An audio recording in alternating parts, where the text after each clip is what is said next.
2022 6학년도 수능 연계교재 수능특강 독서 주제통합 4강입니다.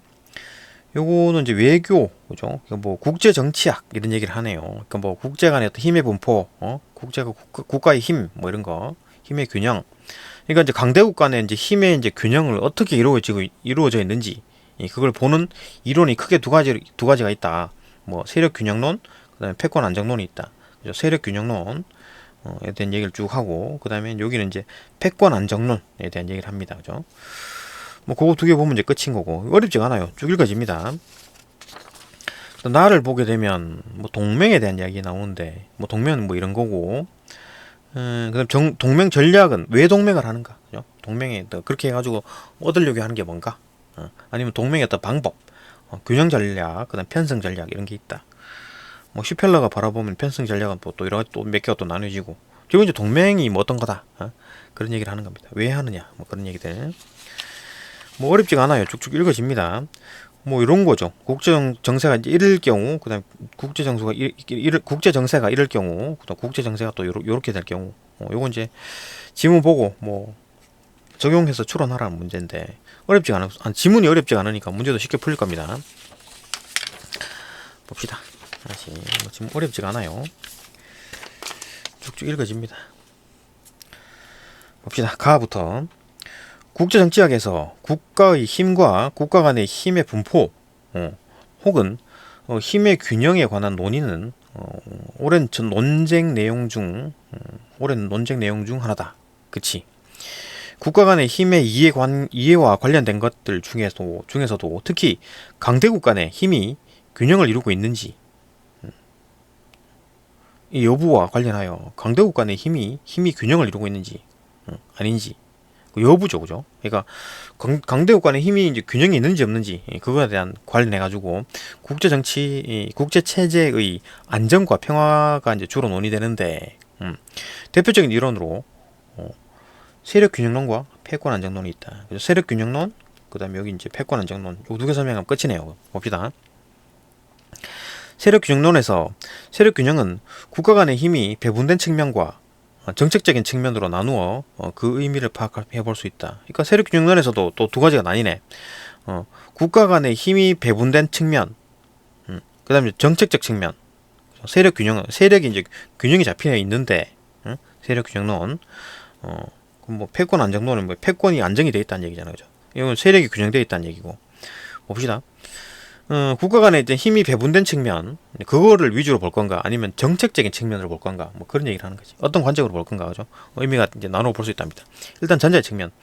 그러니까 이제 힘이 배분된 측면, 국가 간의 힘이 배분된 측면으로 그 힘의 관점에서 봅시다. 무정부 상태의 국제 관계에서는, 그치? 정부가 없죠. 뭐 특별히 뭐 어떤 국제 관계에서 어떤 정부가 있다 그러진 않죠. 유엔이 있는데요. 유엔은 정부가 아니지. 거기서 이제 뭐 어떻게 뭐 하자 그래갖고 하면 따라야 되느냐 안 따라야 되느냐, 그거 자기 마음대로죠, 그죠? 해도 되고 안 해도 되는 거지. 유엔이 정부가 아닙니다. 하여튼 무정부 상태의 국제관계에서 조금 막 쳐들어가도 뭐 어떻게 뭐 비판을 하지만, 뭐 어떻게 뭐 러시아가 우크라이나에 쳐들어갔어. 근데 비판을 하지만 뭐 어떻게 뭐 하지 말아라 이렇게 하지는 못하죠, 그죠? 무정부 상태인 거지. 뭐 제재는 할 수 있지. 뭐 러시아에 뭐 이제 뭐 아무것도 안 줄 거다, 뭐 무역 제재하거나 그렇게 할 수 있는데, 그게 뭐 제재일 뿐이지 뭐 정부처럼 뭘 하지 마라 잡아간다든가 그렇게 하지 못하죠. 무정부 상태의 국제관계에서는 국가 간의 관계가 수평적인 것을 전제로, 이제 국가들이 이제 수평적이지. 너도 한 나라, 나도 한 나라 이렇게 보는 거지. 물론 힘이 다르지만, 그죠? 특정의 어떤 한 국가가 자국의 의지를 타국에 일방적으로 강요할 수 없는 상태, 그지? 어떤 나라한테 뭐 야 이래라 저래라 할 수 없는 거죠. 동맹 등을 통해서 국가 간의 힘이 균형 있게 분포되어 있는 상태를 의미한다. 힘이 약하면 또 동맹을 해가지고 이렇게 뭉쳐가지고, 그죠? 대응을 할 수 있는 거지. 그런 식으로 좀 뭔가 좀 맞아 힘이 좀 균형 있는 상태다. 세력 균형론에서 이제 그 힘의 측면에서 보았을 때 이런 상태다. 한편 후자의 측면에서는 정책적 측면이 뭐냐? 정책의 관점에서 바라본다. 세력 균형의 의미는 타국의 힘이 지나치게 강해지는 것을 막기 위해 자국이 수립하거나 실시하는 정책, 즉 생존의 차원이자 평형의 창출 또는 유지를 위한 정책을 말한다. 정책을 의미한다. 그러니까 세력 균형론에서 이제 그 정책적인 측면으로 바라봤다. 이런 걸 관점으로 바라본다면 그 정책은 뭐냐? 그 외교에서 외교 정책인 거지, 그죠? 그러니까 누구랑 손을 잡고 누구랑 동맹을 맺어가지고 우리가 이제 살아남자, 그죠? 생존, 그게 목적이다. 그렇게 하는 모든 정책들을 세력 균형론이다라고 얘기를 하는 거죠. 그러니까 어떤 관점에서 보느냐 그거죠. 세력 균형론을 특정 국가의 국력, 특히 군사력이 지나치게 비대해지는 것은 그죠? 다른 나라들의 존망에 큰 영향을 줄 수 있기 때문이다. 그렇지. 어느 정도 이제 균형이 맞아졌는데 갑자기 막 군사력이 확 커져. 그러면 이제 좀 그 나라 주변 나라들도 같이 군사력 키워야 되겠지. 그죠? 그래야 대응이 되니까. 국가는 세력 균형을 위해서 내부적으로는 경제 발전, 돈이 있어야 되니까. 그다음 군비 증강, 그다음에 전략 개발이라는 수단을, 외부적으로는 동맹이라는 수단을 추구한다. 그렇지? 누구랑 동맹을 맺고 같이 쳐들어가자, 방어를 하자, 그죠? 이런 얘기를 하는 거겠지. 이 이론에는 이 이론에서는 세계의 모든 나라를 관리하거나 지배하는 정부가 없는 상황, 그죠? 무정부 상태인 세계이면서 스스로의 힘으로 자국을 구제해야 하는 체제 하에서 세력 균형이 일어난다고 보았는데, 그렇지. 실제로 국제 정치사에서 나타났던 세력 균형의 형태로는 균형자형, 비스마르크형, 냉전형 등이 있답니다. 실제로 정치사에서는 이제 이런 식으로 세력 균형론이처럼 이제 이런 케이스도 있다. 세력 균형론으로 봤을 때 이런 케이스도 있답니다. 그 세 가지 케이스: 균형자형, 그 다음에 비스마르크형, 냉전형, 뭐 이런 식으로 해가지고 세력 균형이 맞아졌다 봅시다. 첫째로 균형자형은 서로의 힘이 다른 어떤 두 개의 세력이 존재하고, 서로의 힘이 다른 두 개의 이제 세력이 존재하고 힘이 다르대. 어떤 놈이 힘이 세고 어떤 놈이 힘이 약하다, 이렇게 되겠지.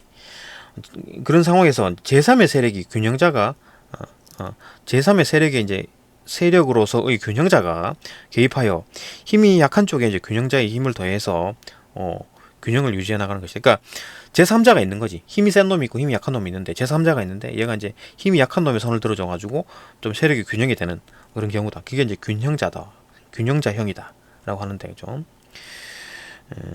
두 세력의 힘은 변화될 수 있기 때문에, 힘은 변화될 수 있기 때문에 균형자는 그 어느 국가와도 영구적인 동맹 관계를 맺어서는 안 된다, 그죠? 힘이 약한 쪽이 어떤 힘을 보태는 거니까 균형자형은. 두 번째는 비스마르크형이다. 으로 예상되는 침략국이 존재하고 아주 나쁜 나라가 있어. 이 국가를 둘러싼 여러 국가가 공통적 이익에 따라 몇 개의 복합적 동맹을 맺어가지고 예상 침략국을 고립시켜 견제하는 것이다. 힘이 약한 나라들, 아주 침략하는 놈이 있고 그 주변의 나라들인데 얘들이 동맹을 맺는 거지. 그래가지고 못 쳐들어오도록 한다. 가령 F국가로부터 침략을 받을 것 같은 A국이 공통의 어떤 특정 이익으로 B국, C국과 어떤 동맹을 맺고, 그러니까 내가 F국이 A를 쳐들어왔을 때, 우리가 지었을 때 니들도 쳐들어갈 거야, 이제 겁을 주는 거죠. 그래갖고 이제 B, C국 니들도 나랑 동맹을 맺자, 그죠? 그럼 A국은 또 다른 공통의 특정 이익으로 D국과도 동맹을 맺고, 그래갖고 이제 그러니까 이렇게 굳이 그 나라 아니더라도 멀리 떨어져 있는 나라라도, 그죠? 동맹을 맺을 수가 있다. 그리고 이제 F 국가를 고립시킨다. 여기 이제 비스마르크형. 세 번째, 냉전형은 서로 적대시하는 당사국 간의 힘의 균형이 생겨 있는 상태다. 그죠? 자본주의 국가들과 이제 공산주의 국가들이 이 적대 관계를 형성하면서 세력 균형을 이룬 상태가 대표적이다. 이런 상태가 이제 냉전형이네. 그죠? 냉전 시대. 다 이해되죠? 모르는 거 없다.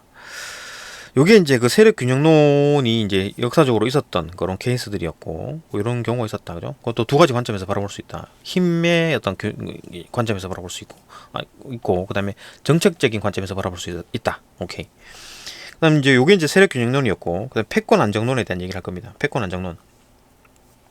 강대국 중에서 또 특정의 한 강대국이 국제 질서에서 패권국이 되고 아주 강한 나라가 있고, 지금 우리 전 세계 같은 경우는 미국이죠, 미국. 그죠?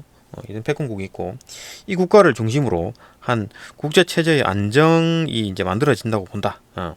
이 입장에서는 국제 관계를 이제 무정부 상태로 국가 간의 관계는 강대국과 중강국 그리고 약소국으로 구성되어 있는 수직적 관계로 본다. 실질적으로 그렇죠. 그러니까 좀 미국이 이제 파워가 있고 그 밑으로는 이제 힘이 약한 뭐 아프리카라든지 뭐 저 아주 가난한 나라들, 힘도 없는 나라들. 그렇게 뭐 수직적 똑같은 관계 아니지 미국과 그죠? 그 사람들이 어떻게 똑같냐고. 사실적으로 이제 수직적 관계죠, 그죠? 이런 패권국은 자국을 중심으로 한 국제 질서를 형성하고 유지하기 위해서 정치, 경제, 군사적 원조 등과 같은 긍정적 어떤 자극을 타국에 주고 이런 걸 주는 거지. 그죠? 원조 같은 거 해주고 안전 및 어떤 소유권의 보호라는 국제적인 어떤 뭐 공공재를 제공하거나 여기에서 필요한 어떤 비용을 또 분담하기도 하고 미국이 하는 형태네요. 그러니까 이제 이런 거 이제 하는 게 부러우니까 중국도 이제 이런 걸 하고 싶어가지고 막 그죠? 온갖 노력을 했으나 못했죠. 그죠? 지금 뭐 못하고 있습니다. 아직까지 힘이 딸리지. 그죠? 물론 나중에는 어떻게 될지 모르겠는데, 하여튼 지금은 지금 상당히 밀리고 있습니다. 그죠? 뭐 안 되고 있죠. 그죠? 분담한다. 그러나 패권국이 제공하는 일종의 이제 공공재는 현상 타파를 기도하려는 어떤 국가의 출현을 억제해. 그러니까 중국 같은 게 못 기어오르도록, 일본 같은 게 못 기어오르도록, 그죠? 하겠지. 억제해서 국제사회 전체의 안정과 평화를 가져오는 동시에 장기적으로 자국의 이익을 최적화. 요즘 뭐 그 사람들이 바보인 거 아닌 이상 예전에는 그랬지. 그냥 조금 막 퍼주고 막 그랬는데 가만 생각해 보니까 너무 퍼줬네. 그래갖고 이제 트럼프 체제에서 이제 조금 이제 자기 걸 좀 챙기려는 자기 이익을 좀 챙기는 최적화할 수 있는 국제 체제를 이제 창출하려고 조금 노력 중이죠. 패권 안정론에서는 패권국을 국내 정치에서의 정부처럼 권력을 가진 권위체로 본다. 그러니까 패권 안정론에서는 이제 강력한 어떤 그 패권국이 있으면 걔들이 조금 이제 정부처럼 좀 권력을 좀 가지고 있다고 보는 거지. 그러니까 뭐 강대 패권국이 뭐 하지 마라 그러면 좀 말을 듣는 편이죠, 그죠? 따라서 패권국은 다른 국가들을 통제하는 것이 가능하며 이로 인해서 패권국은 국제 체제의 안정을 가져온다. 그러니까 전반적으로 안정이 되는 거지. 근데 만약에 미국이니까 다행이지. 이게 만약에 그 뭐 중국이나 뭐 러시아나 이런 놈들이 만약 패권국이 된다? 좀 끔찍하죠, 그죠? 큰일 납니다. 그런 놈들이, 그러니까 어떤 뭐 그런 거 어떤 능력이 없는 놈들이 욕심이 득득 있는 놈들이 패권국이 되면 작살이 납니다, 그죠? 전 세계가 봅시다. 동맹에 대한 얘기인데 봅시다. 각 국가를 통할하는 공권력이 없는 국제사회에서, 그렇지? 통할하는 각 국가를 뭐 어떻게 하라고 할 수 있는 공권력이 없어. 그런 국제사회에서는 자국의 안보를 확보 또는 유지하는 것이 곤란한 국가가 심각할 정도의 위협을 느낄 때 채택하는 재정적인 안보 정책의 수단이 동맹이다. 그러니까 우리나라도 이제 동맹이 없다 그러면 중국이 벌써 먹었겠지. 그죠? 중국이 가만 놔뒀을까요, 우리나라? 그죠? 동맹이 있으니까 지금 그나마 놔두는 거지. 우리나라도, 그죠? 우리나라 목숨을 부지하고 지금 한국인으로 살고 있는 것조차 이게 동맹이 있어서 그런 겁니다. 이게 없으면 중국이 가만 냅둘 리가 없죠. 그죠? 티베트처럼 그냥 작살냈겠지. 동맹은 국가 간 힘의 결합이며, 국가 간 힘의 결합이며, 상호 군사적 지원의 약속이다. 그치? 군사 지원하고, 동맹은 안보상 위협뿐만 아니라 공통의 이익을 위해 결성되기도 한다. 그치? 안보 위협뿐만 아니라 공통의 이익을 위해서도 동맹한다. 그러나 동맹은 어디까지나 자국을 위한 것이기 때문에 이념에 따른 동맹의 결속의 약화보다 이념에 따른 동맹 결속의 약화. 그러니까 같은 이념으로 뭉쳐가지고 있는 그 동맹은 뭐 이념이 좀 흐릿해지면서 좀 약화되는 경향, 뭐 그런 경우를 말하는 거고, 그것보다 이익에 따른 동맹 결속 약화가 더 급격히 이루어질 수 있다. 그러니까 약화가 이익을 위주로 한 동맹은 더 큰 이익이 있으면 그걸로 손을 잡겠지. 이거 뭐 우리나라 같은 경우는 뭐 대만하고 손을 잡고 있다가 그죠? 뭐 중국은 다 그냥 뭐 완전 공산주의 옛날에, 그죠? 공산주의 나라니까 우리나라가 뭐 전쟁 치고 했기 때문에 손을 안 잡고 대만이랑 손 잡고 있다가 이제 그 중국이 개방하면서 엄청난 시장이 열렸잖아요. 그러니까 대만하고 수기를 끊고 중국하고 손을 잡는 거지. 이런 식이 되는 거지. 이익에 따른 동맹 결속약화. 그게 물론 뭐 대만하고 손 잡은 거는 이익이라고 하긴 좀 그런가? 동맹으로 봐야 되나? 이념으로 봐야 되나? 좀 그러네요, 그죠? 그거는 뭐 판단하기가 조금 쉽지 않네. 사람마다 다르겠네. 어쨌든 간에 뭐 이념으로 뭉쳐져 있는 어떤 동맹 결속 약화보다 이익으로 뭉쳐져 있는 동맹 결속 약화가 급격히 이루어질 수 있다. 그죠? 이유로 묶여 있는 동맹은 잘 무너진다 그 말이잖아요, 그죠? 이러한 문제에도 불구하고 동맹은 약소국의 안보 불안을 해소하는데 도움이 된다는 것은 이론의 여지가 없다, 그죠? 안보 불안을 해소하는 데 도움이 된다. 동맹은 일반적으로 동맹 전략에는 이제 균형 전략과 이제 편승 전략이 있다. 두 가지 얘기를 할 겁니다. 편승 전략, 편승 전략. 편승 전략, 이제 균형 전략, 편승 전략. 그다음에 이 편승 전략 조금 더 보충할 거고 거기서 정리를 할 겁니다. 봅시다. 균형 전략은 우월한 힘을 가지고 있는 나라 또는 패권국이 될 가능성이 있는 국가에 대항을 한다고? 대항하여 힘이 덜 강한 국가들이 이 하나의 동맹을 맺어서 국제사회에서 힘의 균형을 맞추고 패권국이 등장하지 않게 하는 것이다. 그러니까 하나가 이제 탁 튀어오르게 하는 걸 막는다라는 거지. 그래갖고 힘이 강한 나라에 붙는 게 아니라 힘이 없는 나라들끼리 뭉쳐가지고 하나의 세력을 만든다. 그죠? 그게 이제 균형 전략이다. 균형을 맞게 한다. 하지만 2차 세계대전 이후에 강한 힘을 가진 미국이 서구 유럽이 협력하는 국제 정치 상황이 나타났다. 그게 이제 뭐 아주 강한 미국에다가 미국에 대응해서 뭐 지들끼리 뭉치는 게 아니라 미국하고 손을 잡아버리는 거지. 그죠? 균형 전략이 아닌 거지. 균형 전략은 힘이 약한 나라들끼리 뭉쳐가지고 큰 나라에 이제 대응하는 건데, 그죠? 그게 아니라 이제 큰 나라에 이제 같이 여기다 손을 잡아버리는 거죠. 이는 힘이 강한 국가에 힘이 덜 강한 국가들이 동맹을 맺는 것이었으므로, 그죠? 균형 전략의 한계를 보여주었다.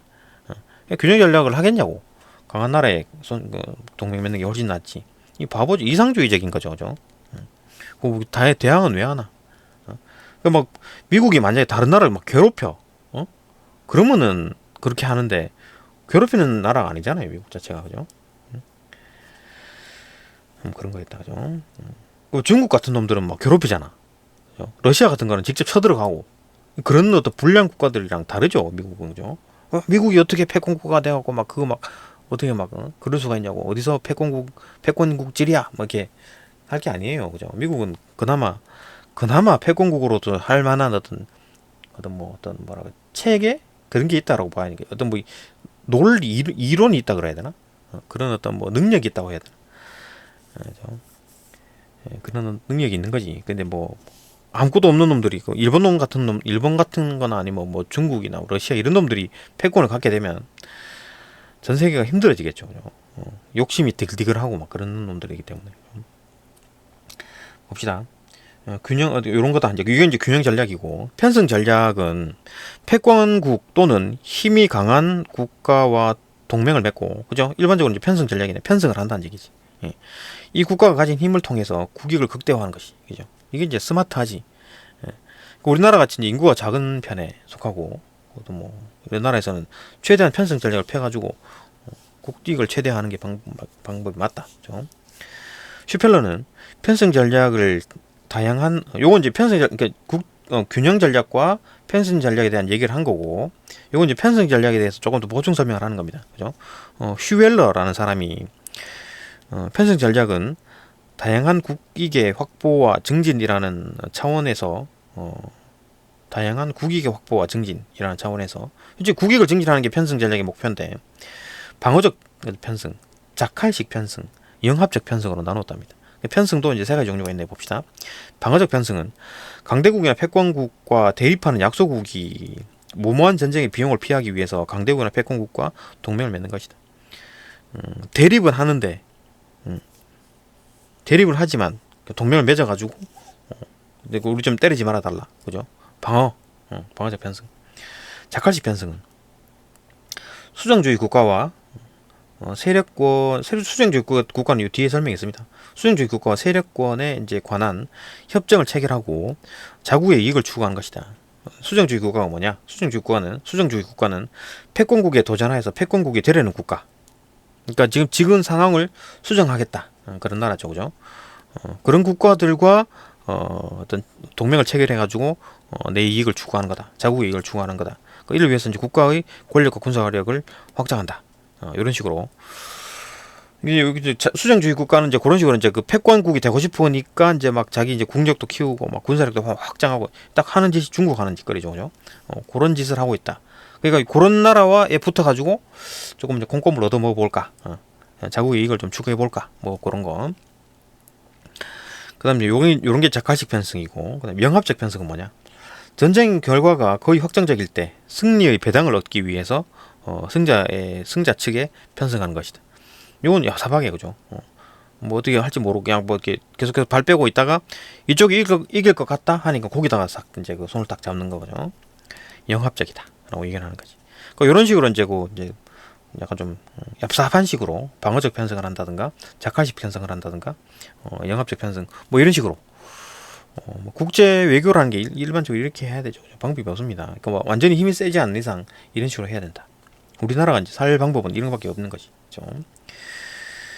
또 넘어갑시다. 요거 이제 마지막 문단 정리를 하겠지. 동맹의 개념과 전략을 통해서 동맹은 하나의 공통된 목표로 맺어지는 것이 아님을 알 수 있다. 하나의 공통된 목표로 맺어진 것이 아님을 알 수 있다. 그러니까 동맹을 맺는데 두 나라가 동맹을 맺는데 이 같은 생각이 아닐 수가 있다는 얘기잖아요, 그죠? 공통된 목표가 아닐 수가 있다는 얘기지. 예. 동맹 관계에서는 영원한 패권국이나 강대국도 영원한 동지도 영원한 적도 없고 오직 자국의 국익만이 존재한다. 또한 동맹을 맺는 국가는 동맹을 맺는 국가 간의 이제 호의적인 관계가 영원히 유지될 것이라고 믿지 않는다. 그렇지? 동맹 맺으면서 뭐 영원히 될 거다. 뭐 장기간 오래 될 거다. 그 정도는 예상할 수 있지만 영원히 막 그런 건 없다. 그죠? 따라서 그러므로 동맹 전략은 자국의 상황과 국제 정치의 상황에 대한 깊이 있는 이해를 바탕으로 수립되어야 된다. 그렇지? 당연한 얘기지. 다만 이제 뭐 당장 내일 막 동맹을 깬다 그런 건 없죠. 그러니까 좀 길게 갈 수 있다. 그죠? 다른 나라보다는 조금 길게 갈 수 있다. 그런 건 있을 수 있지. 예. 아니 또 누굴 못 믿겠다 이런 건 있을 수 있지. 그죠? 그 정도 봅시다. 그리 어렵지가 않아 가지고 금방 봤습니다. 쉽죠? 그죠? 네, 여기까지 보고 또 다음 강 넘어갑시다.